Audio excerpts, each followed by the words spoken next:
ನಮ್ಮನ್ನು ಬಹಳವಾಗಿ ಪ್ರೀತಿಸುವಂಥ ನಮ್ಮ ಪ್ರಿಯ ಪರಲೋಕದ ತಂದೆಯಾದ ದೇವರೇ, ನಿಮ್ಮ ಸನ್ನಿಧಾನದಲ್ಲಿ ಕರ್ತನೇ ನಾನು ಪ್ರಾರ್ಥಿಸ್ತೇನೆ. ನೀನು ನಿನ್ನ ಆತ್ಮನ ಮೂಲಕ ಮಾತನಾಡು.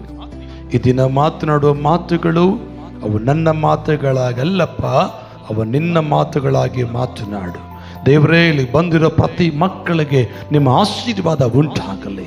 ಎಲ್ಲ ದೈವ ಜ್ಞಾನ, ದೈವಾಶೀರ್ವಾದಕ್ಕೆ ಅವರು ಪಾತ್ರರಾಗಲಿ. ಹಾಗೆ ಮಾಡ್ತೀರಂತ ನಂಬಿ ಒಡೆಯನು, ರಕ್ಷಕನು, ಕರ್ತನಾಗಿರುವ ಯೇಸು ಕ್ರಿಸ್ತನ ನಾಮದಲ್ಲಿ ಪ್ರಾರ್ಥಿಸುತ್ತೇವೆ ಪರಲೋಕದ ತಂದೆಯೇ. ಎಲ್ಲರೂ ಒಟ್ಟಾಗಿ ಆಮೆನ್, ಆಮೆನ್. ಕರ್ತನ ನಾಮದಲ್ಲಿ ನಾವು ನಿಮ್ಮೆಲ್ಲರೂ ವಂದಿಸ್ತೇನೆ. ಜಾಗರೂಕತೆಯಿಂದ ವಾಕ್ಯವನ್ನ ಕೇಳಿಸ್ಕೊಂಡು ಎಲ್ಲರೂ ನಾನು ನೋಡ್ರಿ, ನನ್ನ ಕಡೆ ಗಮನಿಸ್ರಿ. ಬೇಗ ಮುಗಿಸ್ಲಿಕ್ಕೆ ಪ್ರಯತ್ನ ಪಡುತ್ತೇನೆ, ಮುಗಿಸ್ತೇನೆ ಕೂಡ. ಆದರೆ ಇಲ್ಲಿ ದಾವೀದನು ಈ ಕೀರ್ತನೆ ದಾವೀದನು ಬರಿತಾ ಇದ್ದಾನೆ. ಆಮೆನ್. ಇದನ್ನ ಯಾರು ಬರಿತಾ ಇದ್ದಾರೆ? ದಾವೀದನು ಯಾರ ಮಗನಾಗಿದ್ದಾನೆ? ದಾವೀದನು ಯಾರ ಮಗನು? ಈಶಾಯನ ಮಗನು. ಎಲ್ಲರಿಗೂ ಗೊತ್ತು ನಿಮಗೆ. ಎಷ್ಟನೇ ಮಗನವನು? ಅವ್ರ ಅಪ್ಪನಿಗೆ ಎಷ್ಟನೇ ಮಗ? ಇಲ್ಲಿ ದಾವೀದನು ಹೇಗೆ ಪ್ರಾರ್ಥನೆ ಮಾಡ್ತಾ ಇದ್ದಾನೆ? ದಾವೀದನ ಪ್ರಾರ್ಥನೆ ಕುರಿತಾಗಿ ನಿಮ್ಮೊಟ್ಟಿಗೆ ಮಾತನಾಡ್ತಾನೆ. ದಾವೀದನ ಪ್ರಾರ್ಥನೆ ಕೇಳಿಸ್ಕೊಂಡ ದೇವರು ಕಾವೇರಮ್ಮ ನನ್ನ ಪ್ರಾರ್ಥನೆ ಕೂಡ ಕೇಳಿಸ್ಕೊಳ್ತಾನೆ. ದಾವೀದನ ಕಣ್ಣೀರನ್ನು ಒರೆಸಿದ ದೇವರು ನನ್ನ ಕಣ್ಣೀರನ್ನು ಒರೆಸ್ತಾನೆ.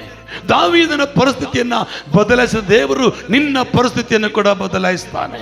ದಾವೀದನ ಪರವಾಗಿ ಜಯ ಕೊಟ್ಟ ದೇವರು ನಿನ್ನ ಪರವಾಗಿ ದೇವರು ಜಯ ಕೊಡುತ್ತಾನೆ. ದಾವೀದನ ಸ್ವರವನ್ನು ಕೇಳಿಸ್ಕೊಂಡ ದೇವರು ನಿನ್ನ ಸ್ವರವನ್ನು ಕೂಡ ಕೇಳಿಸ್ಕೊಳ್ತಾನೆ. Amen, hallelujah.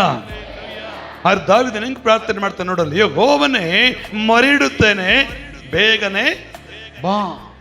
ಯಾರನ್ನು ಕರೀತದನ್ ದಾವೀದನು?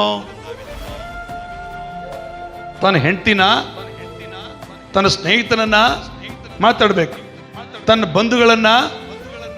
ಯಾರನ್ನು ಕರೀತಾ ಇದ್ದಾನೆ? ತನಗಾಗಿ ರಕ್ತ ಸುರಿಸಿದ, ತನಗಾಗಿ ಪ್ರಾಣ ಕೊಡುವ ದೇವರನ್ನು ಕರೀತಾ ಇದ್ದಾನೆ. ಅಲ್ಲಿ ಮೇಲ್ ಬಂದ್ರೆ ದಾವೀದನಿಗೆ ಶತ್ರುಗಳು ತುಂಬಾ ಜನ ಇದ್ದಾರೆ ಅಂತ. ದಾವೀದನಿಗೆ ಕೇಡು ಮಾಡೋರು ಹೆಚ್ಚಿದ್ದಾರೆ, ದಾವೀದನಿಗೆ ಮೋಸ ಮಾಡೋರು ಜಾಸ್ತಿ ಇದ್ದಾರೆ, ದಾವೀದನಿಗೆ ವಿರುದ್ಧವಾಗಿ ನಡೆಯುವವರು ಜಾಸ್ತಿ ಇದ್ದಾರೆ. ಅಂತ ಸಂದರ್ಭದಲ್ಲಿ ಯಾರನ್ನ ಆಶ್ರಯ ಮಾಡಿಕೊಳ್ತಾ ಇದ್ದಾನೆ ದಾವೀದನು? ಯಾರನ್ನ? ತನ್ನ ಬಂಧುಗಳನ್ನು ಆಶ್ರಯ ಮಾಡಿಕೊಳ್ಳಲಿಲ್ಲ, ತನ್ನ ಸ್ನೇಹಿತರನ್ನ ಆಶ್ರಯ ಮಾಡಿಕೊಳ್ಳಲಿಲ್ಲ, ತನ್ನನ್ನ ಉಂಟು ಮಾಡಿದ ದೇವರನ್ನ ಆಶ್ರಯ ಮಾಡಿಕೊಂಡು ಹೀಗೆ ಪ್ರಾರ್ಥಿಸ್ತಾನೆ. ಯೆಹೋವನೇ, ಮರಳುತ್ತೇನೆ, ಬೇಗನೆ ಬಾ. ಹಲ್ಲೆಲೂಯಾ. ಜೋರಗಿಳೆ ಹಲ್ಲೆಲೂಯಾ. ನಿನಗೆ ಪ್ರಾರ್ಥಿಸ್ತೇನೆ, ಬೇಗನೆ ಬಾ ಎಂಬುದಾಗಿ ಒಂದು ಸಾಮಾನ್ಯ ಮನುಷ್ಯನನ್ನ ಕರೆದಂಗೆ ಕರೀತಾನೆ ದಾವೀದನು. ಸಾಧಾರಣದ ವ್ಯಕ್ತಿಯನ್ನ ಕರೆದಂಗೆ ಕರೀತಾನೆ, ಬೇಗ ಬಾ ಅಂತ ಕರೀತಾನೆ. ಅಂದ್ರೆ ದಾವೀದನ ಗೊತ್ತು, ನಾನು ಕರೆದ್ರೆ ನಾನು ದೇವರು ಬರ್ತಾನಂತ, ನಾನು ಕೂಗಿದ್ರೆ ನನ್ನ ದೇವರು ಕೇಳಿಸ್ಕೊಳ್ತಾನೆ ಅಂತ ದಾವೀದನಿಗೆ ಗೊತ್ತಿತ್ತು. ದಾವೀದನಿಗೆ ಭಾಗ ತಿಳಿಸು. Amen, hallelujah. ನೋಡ್ರಿ, ನಿಮ್ಮ ಮನೆಯಲ್ಲಿ ಒಂದು 4 ಜನ ಇದ್ದಾರೆ. ಇಬ್ಬರು ಕರೆದು ಕೂಡಲೇ ಬರ್ತಾರೆ, ಇನ್ನು ಒಬ್ಬರು ಕರೆದಟ್ಟಿಗೆ ಬರಲ್ಲ. ಬೇಗ ಬಾ ಅಂತ ಯಾರನ್ನು ಕರಿತೀರಾ?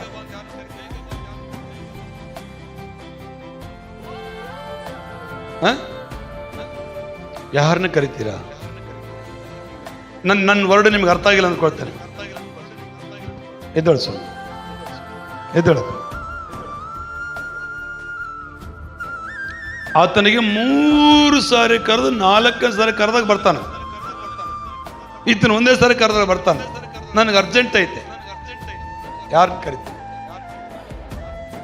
ಒಂದೂರು ಸ್ವಾಮಿ ಇದನ್ನ ಹೆಸರು, ನಿಮ್ಮ ಹೆಸರು ಗೊತ್ತಿಲ್ಲಲ್ಲ. ಇದನ್ನ ಹೆಸರು ಒಂದೂರು ಸ್ವಾಮಿ, ಆತನ ಹೆಸರು ಅನೋಕ. ಅನೋಕನಿಗೆ 3 ಸಾರಿ ಕರೆದ್ರೆ ಮಾತಾಡೋದು, 4ನೇ ಸಾರಿ ಕರೆದಾಗ ಆ ಅಂತಾನೆ. ಒಂದೂರು ಸ್ವಾಮಿ ಒಂದೇ ಸಾರಿ ಕರೆದ್ರೆ ಆ ಅಂತಾನೆ. ನನಗೆ ಅರ್ಜೆಂಟ್ ಕೆಲಸ ಇದೆ ಇಲ್ಲಿ, ಯಾರನ್ನ ಕರಿತೀನಿ? ಅವರಿಬ್ಬರು ನನ್ನ ಮಕ್ಕಳೇ, ಅವ್ರು ಬೇರೆಯವರಲ್ಲ. ನಾನು ಯಾರನ್ನ ಕರಿತೇನೆ? ಹೆಂಗ್ ಕರಿತೇನೆ? ಹೇಳಿ ಹೇಳಿ ಹೇಳಿ, ಯಾರನ್ನ ಕರಿತೇನೆ? ಯಾಕೆ ಕರಿತೇನೆ ಬೇಗ ಬಾ ಒಂದೂರು ಸ್ವಾಮಿ ಅಂತ? ಹೇಳಿ. Thank you.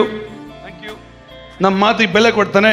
Okay, very good. ಒಂದು ಆನ್ಸರ್. ಮತ್ತೆ ನಮ್ಮ ಮಾತನ್ನು ಕೇಳ್ತಾನೆ.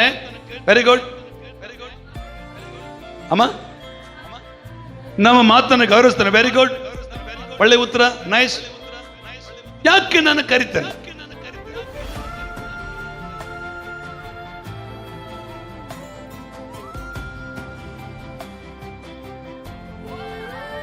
ಅಕ್ಕೆ ಯಾಕೆ ನಾನು ಕರಿತೇನೆ? ನಾನು ಯಾಕೆ ಅವನು ಕರಿತೇನೆ?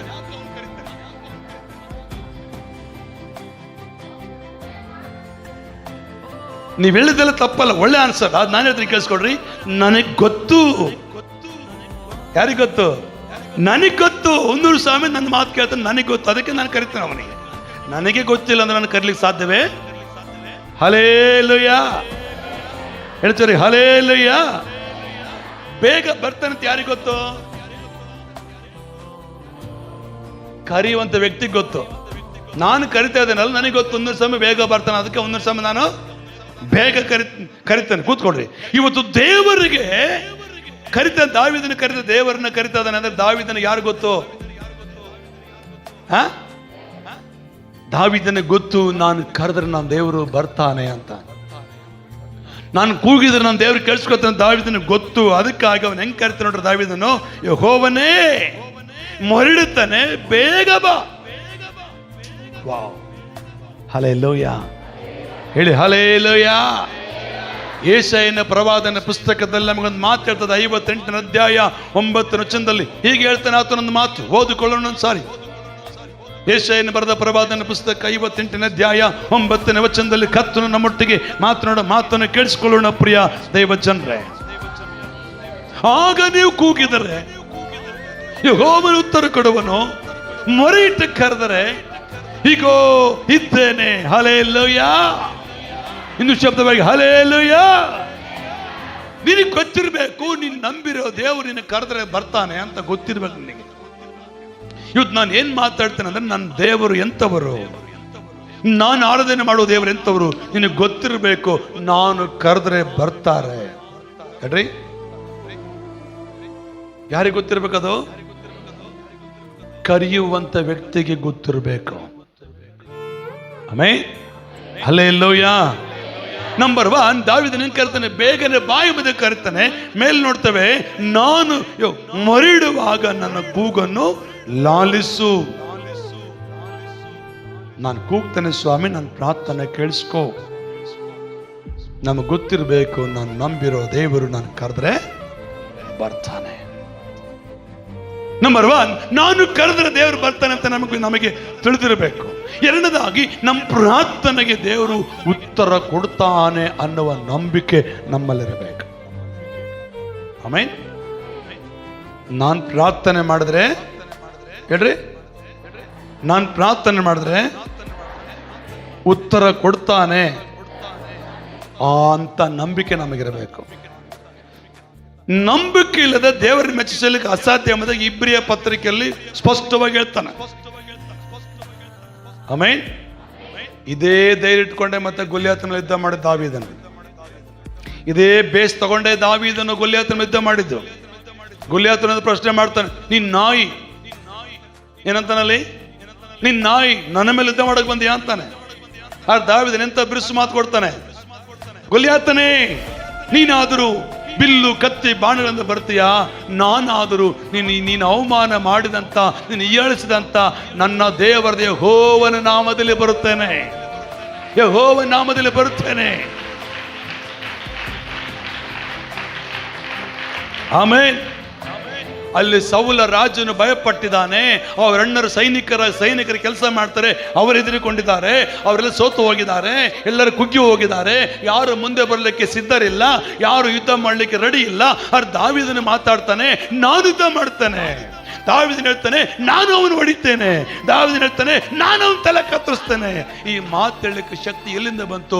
ದಾವೀದನು ಗೊತ್ತಿತ್ತು ಆತ್ಮದಲ್ಲಿ, ನಾನು ಕೂಗಿದ್ರೆ ನಾನು ದೇವರಿಗೆ ಕೇಳಿಸ್ಕೊಳ್ತಾನೆ, ನಾನು ಕರೆದ್ರೆ ನನ್ನ ದೇವ್ರ ನನ್ನ ಜೊತೆ ಬರ್ತಾನೆ. ಇದು ದಾವೀದನಿಗೆ ತಿಳಿದಿತ್ತು ಪ್ರಿಯ ದೇವಜನರೇ. ಆಮೆನ್ ಹೇಳಿ, ಹಲ್ಲೆಲೂಯಾ. ಅದಕ್ಕೆ ಪೌಲ ಹೇಳ್ತಾನೆ, ಗೊತ್ತು ಗುರಿಲ್ಲದವನಾಗಿ ಓಡಬೇಡ, ಇದ ಬಗ್ಗಿದವನಾಗಿ ಗುರಿ ಮುಟ್ಟುವ ತನಕ ಓಡೋದು. ಹೇಳ್ತಾನೆ, ನಿನಗೆ ಗೊತ್ತಿರಬೇಕು ನೀನು ನಂಬಿರೋದು ನಿನಗೆ ಏನು ಕೊಡ್ತಾನೆ ಅಂತ. ನಿರೀಕ್ಷೆ ಇಲ್ಲೇ ಜನರಿಗೆ. ಸುಮ್ಮನೆ ಬರ್ತಾರೆ, ಚಪ್ಪಳೆ ತಟ್ಟಿ ಹೋಗ್ಬಿಡ್ತಾರೆ. ಇವರು ಕ್ರೈಸ್ತರಲ್ಲ, ಇವರು ದೇವ್ರ ಮಕ್ಕಳು ಅನ್ಸ್ಕೊಳ್ಳೋ ಯೋಗ್ಯರು ಕೂಡ ಅಲ್ಲ. ದೇವರ ಮಕ್ಕಳಿಗೆ ಒಂದು ನಿರೀಕ್ಷೆ ಇರಬೇಕು. ನಾನು ಕರೆದ್ರೆ ನಾನು ಏಸಪ್ಪ ಬರ್ತಾನೆ. ನಿರೀಕ್ಷೆ ಇಲ್ಲದವರೇ ಇಂಥ ಪರಿಸ್ಥಿತಿಗಳು ಹೋಗೋದು. ನಿರೀಕ್ಷೆ ಇದ್ದವರು ಸಮಸ್ಯೆಗಳು ನೋಡಿ ಎದುರಿಕೊಂಡು ಹೋಗುವುದಿಲ್ಲ. ದೇವರು ಎಂತವರೇ ತಿಳ್ಕೊಂಡು ನಿಂತವರು ಪರಿಸ್ಥಿತಿಗಳು ಹದಗೆಟ್ಟು ಹೋದರು, ಅವರು ಹದಗೆಡುವುದಿಲ್ಲ. ದಾವೀದನ ಪರಿಸ್ಥಿತಿ, ಸ್ವಂತ ಮಗಳು ಕೊಟ್ಟ ಮಾವನೇ ಸಾಯಿಸಲಿಕ್ಕೆ ಬಂದನು, ಕತ್ತಿಯಿಂದ ಬರ್ಚಿಯಿಂದ ತಿವಿಲಿಕ್ಕೆ ಬಂದನು. ಆದರೆ ದಾವೀದನಿಗೆ ಗೊತ್ತಿತ್ತು, ನಾನು ಕರೆದ್ರೆ ನನ್ನ ದೇವರು ಬರ್ತಾನೆ. ಹಲ್ಲೆಲೂಯಾ. ಎಳೆಗಡೆ ಹಲ್ಲೆಲೂಯಾ, ಇನ್ನೊಂದ್ಸರಿಗಡೆ ಹಲ್ಲೆಲೂಯಾ. ಕರ್ತನೇ ಸ್ತೋತ್ರ. 2ನೇ ವಚನ ಇರ್ತದೆ, ನನ್ನ ಪ್ರಾರ್ಥನೆಯು ಧೂಪದಂತೆ, ನನ್ನ ಕೈ ಎತ್ತುವುದು ಸಂದ ನೈವೇದ್ಯದಂತೆಯೂ ನಿನಗೆ ಸಮರ್ಪಕವಾಗಲಿ. ಅದಕ್ಕೆ ನಿಮಗೆ ಪ್ರಾರ್ಥನೆ ಮಾಡಬೇಕಾದ್ರೆ ಒಂದು ಮನವಿ ಹೇಳ್ತಾನೆ, ಕಣ್ಣು ತೆಗಿಬೇಡ್ರಿ, ಕಣ್ಣು ಮುಚ್ಕೊಂಡು ಪ್ರಾರ್ಥನೆ ಮಾಡ್ರಿ. ಧೂಪ ಅಂದ್ರೆ ಏನು ಗೊತ್ತಾ? ಧೂಪ ಅಂದ್ರೆ ಏನು ಗೊತ್ತಾ? ಗೊತ್ತಿಲ್ಲ ಅಮ್ಮ? ಲೋಬಾನ್ ಹಿಂಗಂತೀವಿ ನೋಡ್ರಿ. ಹಿಂಗೆ ಅನ್ನಂಗಿಲ್ಲ ನಾವು. ಮುಂಚೆ ಅಂದಿಲ್ವಾ? ಯಾರಿಗಿದ್ದು ಧೂಪ ನೋಡಿದ? ಅಂದ್ರೆ ಆ ಧೂಪ ಅಲ್ಲ, ನಿನ್ನ ಪ್ರಾರ್ಥನೆ ಎಂಬ ಧೂಪ ದೇವರ ಬಳಿಗೆ ಹೋಗ್ಬೇಕು.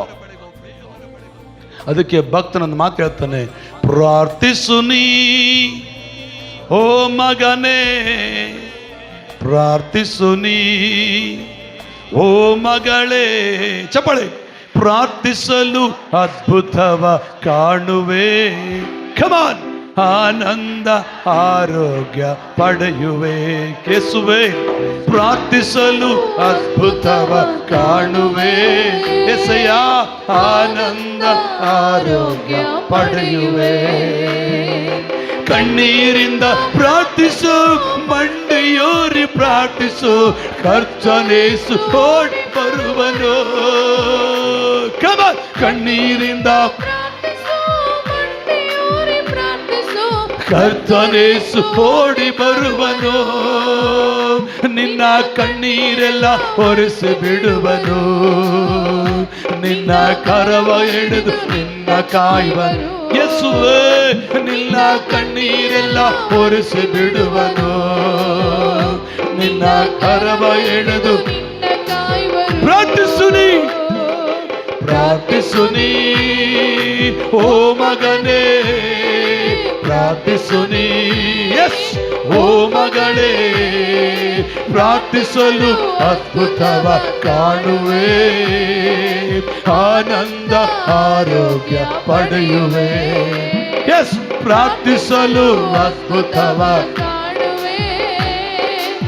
ಆನಂದ ಆರೋಗ್ಯ ಪಡೆಯುವೆ. ಪಾಪ ತ್ಯಜಿಸಿ ಪ್ರಾರ್ಥನೆ ಮಾಡೋ, ಸಮಯ ನೀಡಿ ಪ್ರಾರ್ಥಿಸಿದೋ. ಪಾಪ ತ್ಯಜಿಸಿ ಪ್ರಾರ್ಥನೆ ಮಾಡೋ, ಸಮಯ ನೀಡಿ ಪ್ರಾರ್ಥಿಸಿದೋ. ನಂಬಿ ನೀನು ಪ್ರಾರ್ಥನೆ ಮಾಡು, ಕೇಳಿದೆಲ್ಲ ಕೊಡುವನು. ಎಸ್ ಲೋ. ನಂಬಿ ನೀನು ಪ್ರಾರ್ಥನೆ ಮಾಡು, ಯೇಸುವೇ, ಕೇಳಿದೆಲ್ಲ ಪಡೆಯುವ ನೀನು. ಪ್ರಾರ್ಥಿಸು ನೀ, ಪ್ರಾರ್ಥಿಸು ನೀ ಓ ಮಗನೇ, ಪ್ರಾರ್ಥಿಸಲು ಅದ್ಭುತವ ಕಾಣುವೆ. ಆನಂದ ಆರೋಗ್ಯ ಪಡೆಯುವೆ. ಆಮೆನ್. ಪ್ರಾರ್ಥಿಸಲು ಅದ್ಭುತವ ಕಾಣುವೆ. ಯೆಸಯ್ಯ,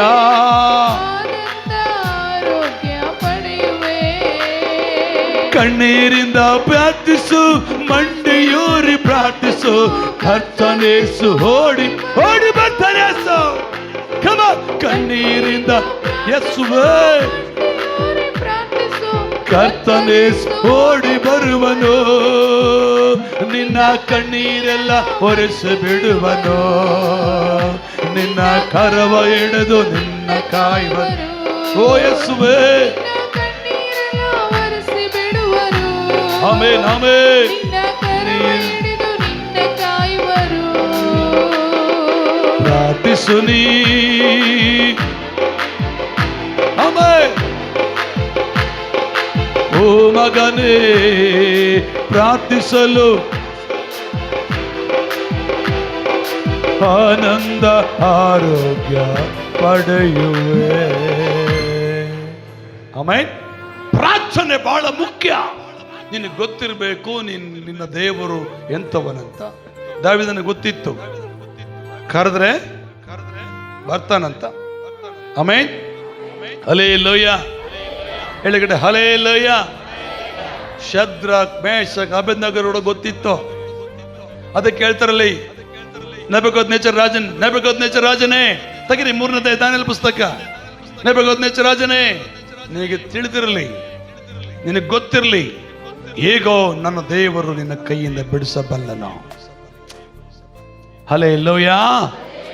ದಾನಿಯೇಲನ ಪುಸ್ತಕ 3ನೇ ಬರುವುದಾದ್ರೆ, ನಾನಿನ್ನೂ ಇಲ್ಲೇ ಇದ್ದೇನೆ, ಆದ್ರೆ ನಿಮಗೆ ಗೊತ್ತಿರುವುದಕ್ಕಾಗಿ ವಾಕ್ಯ ಓದಲಿಕ್ಕೆ ಭಾವಿಸ್ತೇನೆ. Thank you. 3ನೇ ಅಧ್ಯಾಯ 16ನೇ ವಚನ ಓದಿಕೊಳ್ಳೋಣ.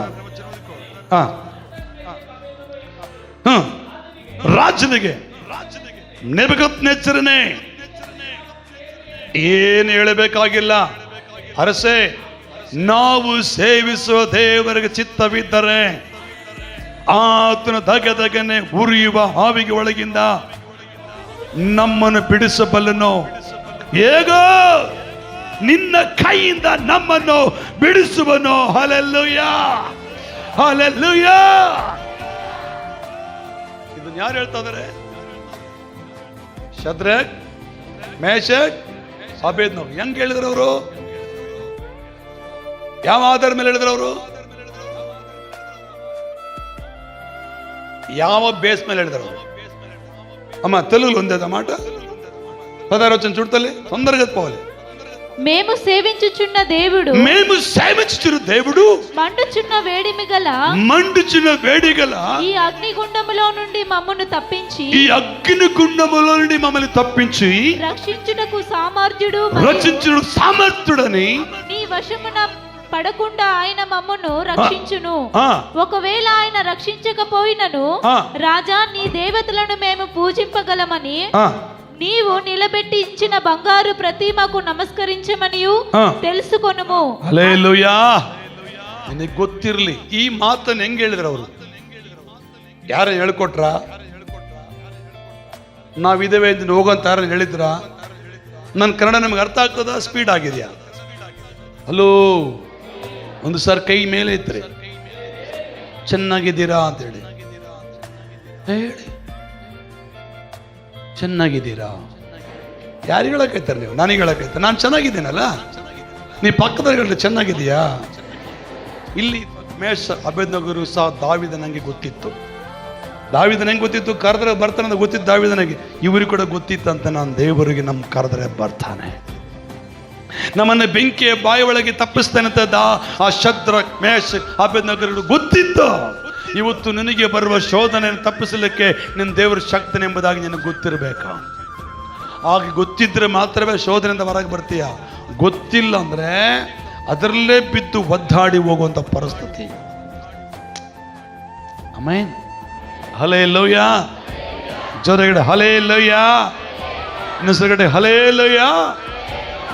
ಇವತ್ತು ನಾನು ಫಸ್ಟ್ ಮಾತಾಡೋ ಮಾತಂದ್ರೆ, ನೀನು ಪ್ರಾರ್ಥಿಸಿದ್ರೆ ಇಲ್ಲ ನೀನು ಕರೆದ್ರೆ ನಿನ್ನ ದೇವರು ಬರ್ತಾನೆ ಎಂಬುದಾಗಿ ನಿನಗೆ ತಿಳಿದಿರಬೇಕು. ನಂಬರ್ 1. ನಂಬರ್ 2, ನಿನ್ನ ಪ್ರಾರ್ಥನೆಯನ್ನು ದೇವರಿಗೆ ಕೇಳಿಸ್ಕೊಳ್ತಾನೆ, ಅದು ನಿನಗೆ ಗೊತ್ತಿರಬೇಕು. ಗೊತ್ತು ಗುರಿಲ್ಲದವರಾಗಿರ್ಬೇಡ್ರಿ. Hello, hallelujah. ಇನ್ನು ಜೋರಾಗಿ ಹಲ್ಲೆಲೂಯ. ಬಳ್ಳಾರಿಗೆ ಹೋಗಿ ಯಾವುದೋ ಒಂದು ವಸ್ತು ತಗೊಂಡು ಬರ್ಬೇಕಂದ್ರೆ ನಿನಗೆ ಗೊತ್ತಿದ್ರೆ ಹೋಗ್ತೀಯ. ಗೊತ್ತಿಲ್ಲ ಅಂದ್ರೆ ಗೊತ್ತಿದ್ದವ್ರನ್ನ ಕರ್ಕೊಂಡು ಹೋಗ್ತೀಯ. ಅಂದ್ರೆ ಮಾತಿಗೆ ಅವರೇ ಕರ್ಕೊಂಡು ಹೋಗ್ಲಿಕ್ಕೆ ಸಾಧ್ಯನಾ? ನೆಕ್ಸ್ಟ್ ಏನ್ ಮಾಡ್ಬೇಕು? ನೀನು ಒಬ್ಬನೇ ಹೋಗ್ಬೇಕಂದ್ರೆ ಏನು ಗೊತ್ತಿರಬೇಕು? ಎಲ್ಲಿ ಬಸ್ ಇಳಿಬೇಕು, ಎಲ್ಲಿ ಯಾವ ಬೀದಿಯಿಂದ ಹೋಗ್ಬೇಕು, ಯಾವ ಶಾಪ್ ಎಷ್ಟನೇ ಶಾಪೋ ಅಂಗಡಿ ಹೆಸರೇನು ನಿನಗೆ ಗೊತ್ತಿರಬೇಕು. ಹಾಗಾದ್ರೆ ಮತ್ತೆ ಕರೆಕ್ಟಾಗಿ ನಿನಗೆ ಬೇಕಾದ ವಸ್ತು ತೊಗೊಂಡು ಬರಲು ಸಾಧ್ಯ. ಇವತ್ತು ನೀನು ನಂಬಿರೋ ದೇವರು ನಿನಗೆ ಗೊತ್ತಿರಬೇಕು. ನಿನ್ನ ಪ್ರಾರ್ಥನೆ ಕೇಳಿಸ್ಕೊಳ್ತಾನೆ, ನಿನ್ನ ಕೂಗನ್ನ ಆತನ ಲಾಲಿಸ್ತಾನೆ. ದಾವೀದನಿಗೆ ಗೊತ್ತಿತ್ತು. ಆಮೆನ್. ಅದಕ್ಕೆ ಏನ್ ಹೇಳ್ತಾನೆ, ಸಾಮ್ಯೇಲನ ಪುಸ್ತಕಕ್ಕೆ ಬರೋಣ. ಫಸ್ಟ್ ಸಾಮ್ಯೇಲನ ಪುಸ್ತಕಕ್ಕೆ ಬರುವುದಾದ್ರೆ ಅಲ್ಲಿ ದಾವೀದನ ಮಾತು ಹೇಳ್ತಾನೆ. ಪ್ರಿಯ ದೇವ ಜನರೇ, thank you Jesus Lord. Hallelujah, hallelujah. 17ಕ್ಕೆ ಬರೋಣ. ಜೀಸಸ್.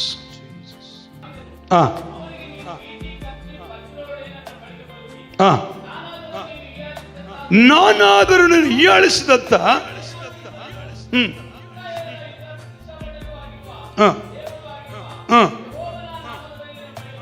ಯಾರ ನಾಮದಲ್ಲಿ ಬರ್ತೇನೆ ನಾನು? ಹಲ್ಲೆಲೂಯಾ. ಏನ್ ಹೇಳ್ತಾನಲ್ಲಿ ನೋಡೋಣ, ಓದೋಣ ಮುಂದುವರಿಣ.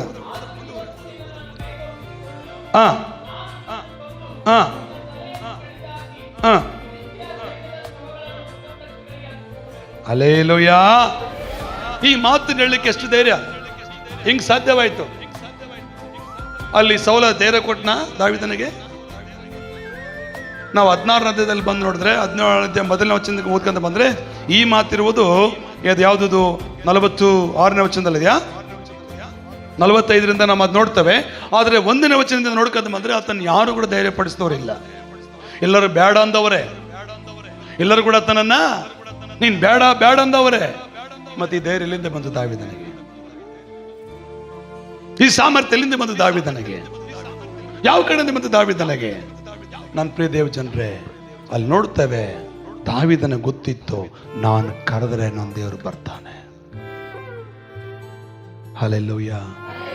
ನಾನು ಈ ಮಾತು ಯಾಕೆ ಕೇಳಲಿಕ್ಕೆ ಭಾವಿಸ್ತೇನೆ ಅಂದ್ರೆ, ನೀನು ಮೊಣಕಲ್ ಹಾಕ್ಲಿಕ್ಕೆ ಹೋಗುವಾಗಲೇ ಗೊತ್ತಿರಬೇಕು, ನನಗೆ ಮೊಣಕಲ್ ಹಾಕ್ತಾ ಇದ್ದಾನೆ, ನಾನು ಪ್ರಾರ್ಥನೆ ಮಾಡ್ತಾನೆ, ನನ್ನ ಪ್ರಾರ್ಥನೆ ಏಸಪ್ಪ ಕೇಳಿಸ್ಕೊಳ್ತಾನೆ. ಈ ನಿರೀಕ್ಷೆಯಿಂದ ಬಂದ್ರೆ ಆ ನಿರೀಕ್ಷೆ ನಿರಾರ್ಥಕವಾಗುವುದಿಲ್ಲ, ಸಾರ್ಥಕವಾಗ್ತದೆ. ಹಲ್ಲೆಲೂಯಾ. ಜೋರಾಗಿ ಹಲ್ಲೆಲೂಯಾ. ಇನ್ನು ಜೋರಾಗಿ ಹಲ್ಲೆಲೂಯಾ. ಕರ್ತನಿಗೆ ಸ್ತೋತ್ರವಾಗಲಿ. ಪೌಲ ಶೀಲರಿಗೆ ಸಹ ಅಪೊಸ್ತಲರ ಕೃತ್ಯ 16ರಲ್ಲಿ ನೋಡ್ತೇವೆ ನಾವು, ಅವರು ಸೆರೆಮನೆಗಿದ್ದಾಗಲೂ ಕೂಡ ಅವ್ರಿಗೆ ಗೊತ್ತಿತ್ತು, ಈ ಸೈನಿಕರು ಎಷ್ಟು ಸರಿ ನಮ್ಮನ್ನು ಜೈಲಿಗೆ ಹಾಕ್ಲಿ, ನಮ್ಮ ದೇವರು ಬಿಡಿಸಬಲ್ಲನಂತ. ಅದಕ್ಕೆ ಮಧ್ಯರಾತ್ರಿ ಏನ್ ಮಾಡ್ತಿದ್ರು ಅವರು?